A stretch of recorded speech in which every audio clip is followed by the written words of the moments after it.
With the NFL season right around the corner, it's hard not to think about what could have been. A few years ago, NFL Pro Era VR promised to change the game.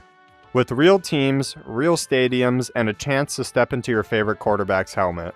But now, the game's basically dead, features were left unfinished, bugs ignored, and the community slowly faded away.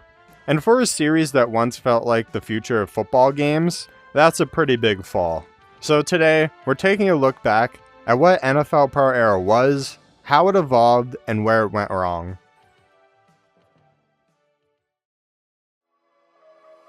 When NFL Pro Era Classic launched in September 2022, it offered a single-player QB mode. You'd pick your favorite NFL team, step into VR as their quarterback, call plays, simulate passing mechanics. However, if that wasn't what you were looking for, there was a multiplayer game mode that threw 8 players onto an open NFL field. That field had targets you can throw at, and this game mode was called Free Play. So players got creative and made a 4v4 format where you can play almost any position you wanted. An unofficial, community-driven game mode. Imagine 4 players on offense and 4 players on defense. 1 QB, 2 wide receivers, and a tight end or a running back if you wanted. And on defense, you can do a lot of different things. You could do 2 safeties, 2 cornerbacks. You could do 2 cornerbacks, 1 safety, 1 middle linebacker. This allowed players to play different positions they couldn't play in the single player mode. Like I said, you can pick the positions you want, you can run actual football plays, you can call audibles, and you can even blitz if you wanted. The rules were just agreed upon, so whoever was in the lobby would just make it up right then and there. It wasn't an official feature, but it was the heart of the game. Like I said, it was kind of like the Wild West with the rules, so eventually like a set rule set was made and leagues were formed. Scrimmages were happening constantly. If you joined any league's Discord at the time and was like, who wants to scrim? There'd be like 100 people being like, all right, get on right now. And if you joined a random free play lobby, there was a good chance someone already was kicking off a game, so you could just hop right into it. That vibrancy kept NFL Pro Era alive, especially once single players started falling apart after a couple updates. NFL Pro Era Classic launched on MetaQuest and PSVR. It was the first time fans could step into a VR field in a full NFL uniform, but this version had glaring flaws. There was no true AI for defense or wide receivers, so passing windows felt static and unresponsive. The graphics and animations were basic. Single-player difficulty was poorly balanced. I joined 1 month post-launch, when almost no one knew about it, and I jumped into a few free-play leagues immediately. That 4v4 vibe felt authentic. The thrill came from competing with friends, making game day calls live. Meanwhile, a single player was often ignored. One patch even crashed it for good. It was basically unplayable at that point. In mid-2023, Status Pro unveiled NFL Pro Era 2 with high expectations. Improved graphics, UI, talk of career mode, huddles, and real head-to-head multiplayer where 2 quarterbacks could face off. Lamar Jackson returned as cover athlete. The devs launched Q&A streams to tease future modes, but only QB was playable again. No wide receivers, no defense. They missed deadlines too. A planned September launch slid to October, killing early hype. That delay hurt when Pro Era 2 finally hit the store. While graphics looked better and head-to-head worked, free play fell apart. Lobbies emptied. Leagues that thrived on classic NFL Pro Era went back to that version. Matchmaking and lobby stability felt broken. Patches were slow, updates rare, and by the time they arrived, most of the community had already moved on. It just didn't satisfy most of the fan base for this game. And like I said in the first segment, most of that fan base was in free play. In all of NFL Pro Era 1, I think we got like 1 update to multiplayer, and that fixed a couple of smaller bugs and changed the nameplate style. So instead of just being an all black name, it changed to all white names. And I will admit it's easier to read people's names now, but it didn't really change any of the gameplay mechanics that needed to be fixed. So when NFL Pro Era 2 was announced, a lot of free play leagues were so excited that they basically shut down the month before NFL Pro Era 2 came out, just so they could prepare for NFL Pro Era 2 and get started right away. And you can guess, when NFL Pro Era 2 eventually came out and free play wasn't working like everyone thought it would be, leagues scrambled and didn't really know what to do. Some leagues tried to make new rules for the game. Other leagues did what most people eventually started doing, and they just went back to NFL Pro Era Classic. And all that extra history of NFL Pro Era Classic aside, you can see why the fan base turned sour towards this game. So over that next summer, basically everyone that was a fan of that game thought this game was over. That was until August 2024. NFL Pro Era 2025 edition was announced as a full live service experience, adding a linebacker, which was its defensive game mode, more avatars, more customization, and an esports style hub. With promising features and regular content updates, the game launched early September on MetaQuest. And that's important, it only launched on MetaQuest. This is the first NFL Pro Era game to not launch on PSVR. And I know I've kind of kept them aside for this video, but they were basically doing all the stuff people on Meta were doing, like joining leagues, just on a lower scale because less people played. And I don't know if that came into the decision, or I think PSVR was shutting down at the time. I don't know much about PSVR, so sorry I don't really have information for you guys. But yeah, NFL Pro Era 2025 did not launch on PSVR, cutting a lot of the people that play this game off from it. And for MetaQuest owners, if you owned Pro Era 1, you got this game for free, technically. What you had to do was buy the season pass in-game if you wanted to access the new defensive modes or anything new to the game, which was $20. So you did get the basic update for free, but if you wanted any of the new features, you needed to spend an extra $20. And for those who didn't buy NFL Pro Era 1 or 2 at all, then you had to pay a full $40 for this game, which is a lot for your VR game. That's like paying $70 or $80 for a PlayStation game now. It's a lot of money. Superficially, it looked flashy, new stadiums, gear, roster updates, but the gameplay beneath it felt identical and often worse. And here's a killer. NFL Pro Era 2025 replaced the classic build entirely. That meant classic free play disappeared. The best version for supporting community run 4v4 that has been here for years at this point just vanished overnight. Pro Era 2 lacks solid free play support, so pickup football died almost entirely.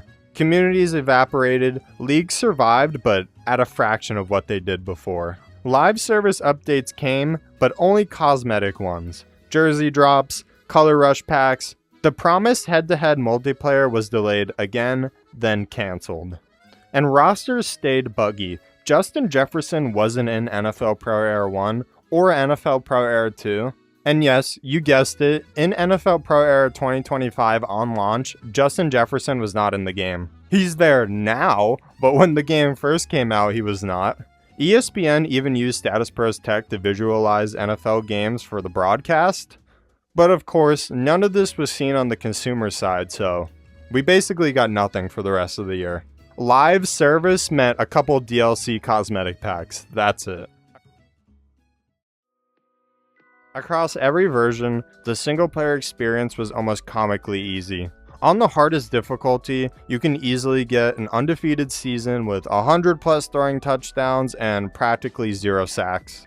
And since defense wasn't in the game till the last version, I'm gonna have a quick segment right here. It's broken, just like the offense. Basically, you can sack the quarterback on every drive. So being a middle linebacker kind of turns into being a cornerback, because if you're a middle linebacker, then you're just gonna sack him every play. So hey guys, good news at least, we got a new position, kinda. So if we're gonna talk about the X's and O's of this game and why it fails on that level, I really can't help you guys there. I have been a fan of NFL and college football ever since I was like 5, but that doesn't mean I've ever learned like any positions or how to use certain positions against, like defensive formations. Like I know what pistol formation is, but I don't know how you would use that effectively in game against a defensive formation. So I'm going to be handing the mic over here to Coach T, who is one of the better content creators on this game. I hope you're seeing his videos right now in the background. Look at all this stuff on screen. I don't mean the glaze before we get into this segment, but he does a lot of great work on this game. So if you're not subscribed or haven't seen any of his videos, make sure you go check those out. A link to his channel will be in the description, but yeah, he makes some really good videos on this game. And I'll be handing the mic over to him to explain why this game fails on an X's and O's level. Thanks, Axel. While there are a lot of positives about this game, especially if it's your first time playing it, the shine starts to wear off the apple when you start looking at the football aspects of the football game a little closer. Now, I could talk about a ton of issues, like how they don't seem to understand the difference between personnel and formation, how the running back slows down when he turns the corner on outside runs, not to mention how screen passes are essentially useless because the blockers don't know what they're doing, or how the cornerback seems to shuffle to the sideline instead of sinking, giving you a deep shot down the sideline, while the safeties widen out so much that anything over the middle is wide ass open. But I think I'll touch on something that affects every player on every snap. The plays. Play names, designs, even referencing players is all over the place. Here's a lightning round, and keep in mind, I had to trim this one for time, and it doesn't even include defense. Ready? What does Miami mean? I thought it had something to do with this double move pump route along with this quick out, but why would you pair these two together in a concept? That doesn't make sense. But here, it's a short corner type route, and here we have these drag routes, and here we don't, so I don't know what they're trying to say here. Similarly, what does it mean by hammer? These are two different plays with different routes. One has a kind of smash-looking concept with a dig and a skinny post, while the other has this double post with a backside circus route. This Z spot looks more like a crossing type route, while this X spot looks more like a circus corner route. I'm not sure if they know what spot is. Wait, they got it here. What happened? Who are we clearing out for? One of the backs on the checkdown? If so, then why is the flanker the primary route? A clear route is the primary route? This is not a bench concept. This looks more like a bench concept, but they call it an ace post for the backside receiver. But what does ace mean here? Okay, ace post. The split end is the ace. Wait, no, he's the X. No, he's the ace. But that's a bit redundant. Ace? Maybe it's just the formation. No, here's the X again. Okay, is it short fades or corner fades? These look exactly the same. And this is definitely not a sail concept. Sail? Sail. Okay, a slant. But why is it called Z slant when he isn't the primary? Shouldn't this one be Z slant? Okay, and this one is X slant. We're calling an isolated backside receiver as the primary when we have what looks like a stick concept to the strong side? Okay, tight end leak? Then why is he just running a drag route and not cutting upfield? Cool, drive concepts. But wait, aside from the splits being a little far, why are these called flanker drive? The flanker is running a curl on both of them, and no one is running a drive route. And while I'm at it, what do 84 and 88 mean? The jersey number? And by the way, neither of these are flanker drive. Also, is this a shallow, a drive, a cross, an under, a drag? Quads is a term for 4 receivers to one side. I don't understand what they're going for. Why are we running verticals at the goal line? They'll just run out of the back of the end zone. Curl flats. But we have a flat and a hitch attacking the same area with the hitch as the primary? Who installed this? And look at the spacing on these, especially these slants. Which area of the field are we attacking? What defenders are we putting in conflict here while these receivers are holding hands? Who drew this up? Why does this play exist? 8-man pass protection for mirrored 3-step slants? Who was responsible for that? Whew. Route combinations and plays are drawn up with a purpose. They either attack certain defenders or certain areas of the field. While the Pro Era playbook has some good plays in it, a large majority seem like they're just random. This is probably more of a pet peeve of mine, but I think it highlights what I'm talking about here. The keeper. You'll hear these called naked, bootleg, or waggle, and these are found in nearly every offensive playbook at almost every level of the game. They are a play-action fake with a QB rollout. They're designed to get the interior defenders to commit to the run and to high-low that flat defender. Here we have Houston running something similar to one of the better designed plays in Pro Era. See, we have the clear out, we've got the flat, we've got the over. So we have a few good ones in this playbook. Sure, they don't really explain what they mean by boot, nor do they draw up where you're supposed to roll out as a quarterback, but I think a look at the keepers in Pro Era is a microcosm of the Pro Era playbook itself. So let's look at a few of the good ones. I-form tight PA boot. This one is good. We have a vertical clear out, a flat route, and a crosser. All it needs is some sort of representation of the QB rollout to change the primary to the flat route, and we are in business here. I-form tight PA split waggle. This one's nice because of the corner route. Maybe it should be a bit deeper and the flat route should be the primary, but overall pretty good. Now let's look at the more serviceable, but still needing a little bit of tweaks. This one isn't terrible. I-form tight PA boot slide. I think I can see what they're going for here, and it could work, but there are just a few tweaks that I think should be made. First, the term slide. For me, a slide looks like this, where the tight end just shoots right across the formation to be an option in the flat.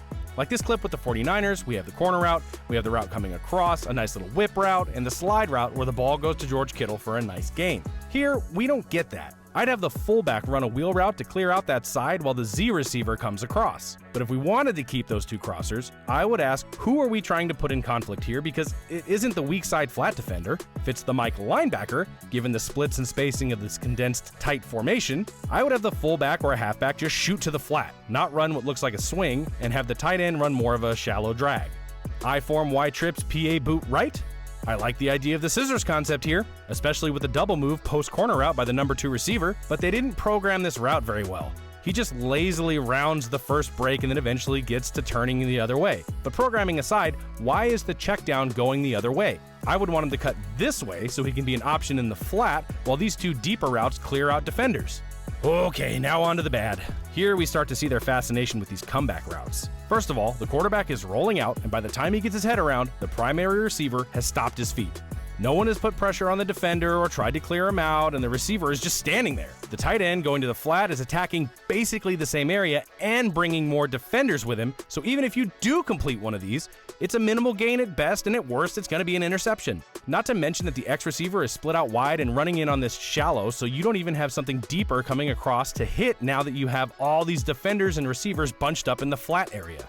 Here, you might be able to argue that since the second tight end is running a drag from closer, that you might have a better chance. But again, it's a minimal gain at best, and the quarterback doesn't have a lot of options here. At least here you have what looks like a two-man stick concept, but again, you're likely to get minimal gain with no clear out and no help over the intermediate middle from the other side. They just seem to use terms that sound like football while seeming not to know what they mean at all, while drawing lines on a diagram and calling it a play. What it comes down to for a player like me is this. A game with the title NFL Pro does not seem to have the attention to detail that NFL systems have, nor does it execute what it does have at a pro level. I really hope that future iterations of this game correct even the small, easy details that they have overlooked out of respect for their players and the game of football as a whole. Thanks a lot. Back to you, Axel. That lacks challenge, authenticity, and failure, so there's no sense of growth or learning. If a game claims to simulate football, it needs a mode that's so punishing it forces real strategy. Proper coverage, timing limits, route windows, pass rush strength. You're obviously going to need a casual mode for people that just want to have fun, but defaulting to difficulty that lets you breeze through the game gives you no stakes. And when your simulation falls apart, ergo forgetting Justin Jefferson until years after launch, it loses trust and credibility. I just want to say thank you to everyone who stuck through this whole video. I know this isn't like my usual content, but I did upload this game for almost 2 years straight, so I feel like I needed to do it some justice. If you've seen recently, the NFL Pro Era social media accounts have come alive again. And in their Discord, they're asking people what could make the game better, so I'm guessing NFL Pro Era 2026 is going to be coming out. And if everything goes how they promised, it should just be an update to NFL Pro Era 2025. But we haven't heard anything in months since January or February when they canceled the head-to-head mode for Pro Era 2025. I don't think I mentioned this about Pro Era 2, but it's no longer available to buy in the Meta store, so if you don't have Pro Era 2, you just straight up can't play head-to-head anymore. I don't know, I kind of almost wanted to link this video to Stop Killing Games because NFL Pro Era Classic is dead. It's gone. I think there's a way that you can go to an old updated version, but the only reason I'd be going back to Classic would be to play free play. And of course, no one's going to be on that version, so there's going to be no one to play with. Anyways, my thoughts here at the end. I'm kind of sad where this game went. I was a big supporter of this game. I tried to stick through, but honestly, it seems like the dev team doesn't care about the game anymore.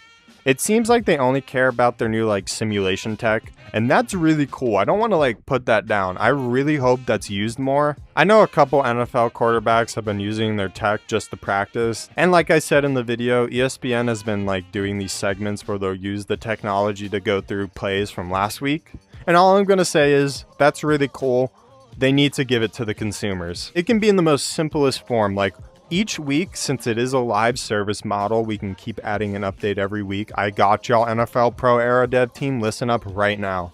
Each week, you can choose the top 3 plays from last week's games, and you can just make those playable to the public. I would try to make it more like gameplay focused, so make it like a challenge. Like, let's say Justin Herbert hit like a 60-yard bomb touchdown. You have to replicate that play exactly like he did. I feel like that's a fun, innovative way to put in this new technology for the consumer, while also being able to focus on it as a dev team and not really like put your game aside. If I was on the dev team and knew how to like make games and do all that, I'd boom, boom, boom, put in all that and just make free play one of the best experiences ever. But obviously that's not realistic, so that's not what I'm trying to say here. I'm just giving ideas here so we can hopefully add this new technology they're working on into the game and let the consumers use it. But I don't know, I've been on a tangent here at the end. I really hope you guys enjoyed this video. Let me know what your thoughts are on NFL Pro Era, and yeah, I'll see you guys in the next one. Peace.